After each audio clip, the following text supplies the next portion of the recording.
সংক্ষিপ্ত এই জীবনে বহুবার প্রেমে পড়েছি, আর ভালোবেসেছি যে ভালোবাসেনি।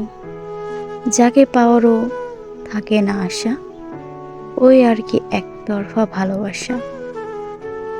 কি বিস্ময়কর তোমার রূপ, তুমি সূর্যের চেয়েও তীব্র। অন্য কাউকে ভালোবাসো, আমার দুর্ভাগ্য। তবে তোমায় আমি ভালোবাসি, তুমি ভালোবাসার যোগ্য। তোমায় দেখিবার ইচ্ছায় এ মন মস্তিষ্ক হয়ে থাকে ব্যাকুল। আমি তোমাতেই অনুকূল, জানি পুনর্জন্ম হবে না, তবু এই মন হাজারো কোটিবার জন্মাতে চায় তোমার ভালোবাসা পাওয়ার আশায়। যদিও তুমি আবদ্ধ অন্যের ভালোবাসায়, তাতে কি বা আসে যায়। তোমাকে না পাওয়ার আক্ষেপ ভালোবাসতে ভুলিনি, প্রতি নিঃশ্বাসে ভালোবাসি তোমায়। তুমি বোঝোনি, ভালোবাসোনি আমায়। জীবনের অপূর্ণতাতে ভালোবাসাটা সবচেয়ে গভীর। তোমাকে না পাওয়ার আক্ষেপটা আমার সারা জীবনের। তবে তোমাকে পাওয়ার আশাটা যদি ছেড়েই দিই, তাহলে তোমাকে ভালোবাসলাম আর কই।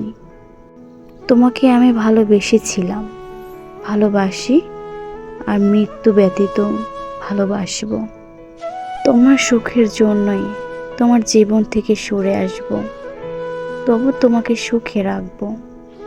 ভালোটা যেহেতু আমি বেসেছিলাম, কষ্টটা না হয় আমি সহ্য করব।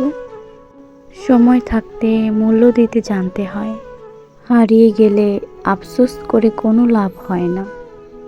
মানুষ নিজেকে একবার পরিবর্তন করে ফেললে তাকে আবার আগের মতন করে ফিরে পাওয়া যায় না। সব অনুভূতি ব্যাখ্যা করা যায় না, আর সব সময় ব্যাখ্যা করার প্রয়োজনও হয় না। অনেক সময় মানুষের একা লাগে, অসহায় বোধ করে, সব কিছু থাকা সত্ত্বেও শূন্য মনে হয়। এমন অনুভূতি বোঝানো যায় না, কারণ যার বোঝার ক্ষমতা নেই তার কাছে ব্যাখ্যা করেও কোনো লাভ হয় না। মানুষ চায় তার অনুভূতিকে কেউ অনুভব করুক, কিন্তু যখন তা হয় না, মানুষ নীরবতায় নিজেকে গুটিয়ে নেয়। এই নীরবতার ভাষা পৃথিবীর সবচেয়ে কঠিন ভাষা, যা সবাই বুঝতে পারে না। অবশেষে তোমার জন্য সবসময় দোয়া করি, তুমি যেন দূর থেকে ভালো থাকো, কারণ তুমি আমার অনেক শখের একটা মানুষ। সব সময় নিজের যত্ন নিও।